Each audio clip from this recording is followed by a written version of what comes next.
Halo teman-teman, terima kasih sudah klik video ini. Dalam video ini, kami akan memperkenalkan empati dengan artikel berjudul The Empathy Puzzle, merangkai definisi empati dari berbagai perspektif psikologi. Artikel ini membahas definisi empati yang sering digunakan dalam psikologi, namun hingga kini belum memiliki definisi yang benar-benar tunggal dan disepakati secara luas. Empati merupakan salah satu konsep yang sangat penting dalam kehidupan manusia, khususnya dalam konteks hubungan sosial, pendidikan, layanan kesehatan, serta praktik psikologi secara umum. Hampir semua interaksi sosial membutuhkan empati agar hubungan dapat terjalin secara sehat dan adaptif. Namun, meskipun empati sering digunakan, konsep ini justru sulit untuk didefinisikan secara tunggal. Berbagai ahli memiliki pandangan yang berbeda-beda terkait empati, baik dari sisi emosional, kognitif, biologis, maupun relasional. Kaff dan rekan-rekannya bahkan mengidentifikasi lebih dari 40 definisi empati yang berbeda dalam literatur psikologi.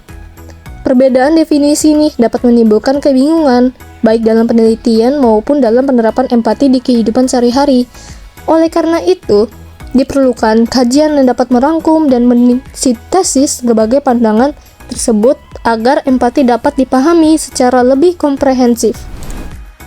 Tujuan dari penulisan artikel ini adalah untuk mengembangkan dan merumuskan definisi empati yang lebih menyeluruh berdasarkan kajian literatur dari berbagai ahli. Melalui proses ini, diharapkan diperoleh pemahaman empati yang tidak hanya terbatas pada satu aspek saja, tetapi mencakup dimensi kognitif, emosional, dan relasional. Terdapat beberapa definisi empati dari beberapa penulis, dan salah satunya dari Kaff dan kawan-kawan yang memandang empati sebagai kemampuan untuk memahami dan berbagi perasaan orang lain yang melibatkan aspek kognitif dan afektif. Lalu terdapat Rees yang menekankan bahwa empati memiliki dasar neurobiologis dan merupakan kemampuan penting dalam memahami keadaan emosional orang lain. Lalu terdapat Postnajakovic yang melihat empati sebagai suatu spektrum yang berarti empati dapat muncul dalam berbagai tingkat dan intensitas tergantung individu dan situasi. Lalu ada Hakansen yang menambahkan bahwa empati tidak hanya tentang merasakan emosi orang lain, tapi juga kemampuan membedakan antara emosi diri sendiri dan emosi orang lain.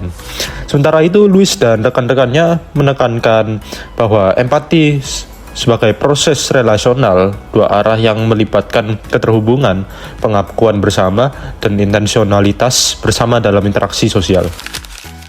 Berdasarkan berbagai definisi tersebut, dapat dilihat bahwa setiap ahli menyoroti aspek empati yang berbeda-beda. Ada yang menekankan respons emosional, ada yang menekankan proses kognitif, dan ada pula yang menekankan hubungan interpersonal.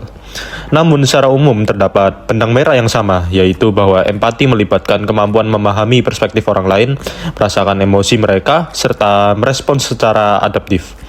Dengan demikian, empati tidak dapat direduksi menjadi satu kemampuan tunggal, melainkan merupakan proses multidimensional yang melibatkan pikiran, perasaan, dan hubungan sosial secara bersamaan. Sebagai contoh konkret, empati dapat dilihat dalam respons masyarakat terhadap peristiwa banjir yang melanda beberapa wilayah di Sumatera pada tahun 2025. Ketika melihat berita tentang warga yang kehilangan rumah, mata pencaharian, dan harus mengungsi, empati tidak hanya muncul dalam bentuk rasa sedih atau iba. Secara kognitif, individu memahami bahwa korban banjir menghadapi kondisi yang sulit seperti kehilangan tempat tinggal, keterbatasan akses kebutuhan dasar, serta tekanan psikologis. Secara afektif, individu turut merasakan kesedihan, keprihatinan, dan kepedulian terhadap penderitaan para korban.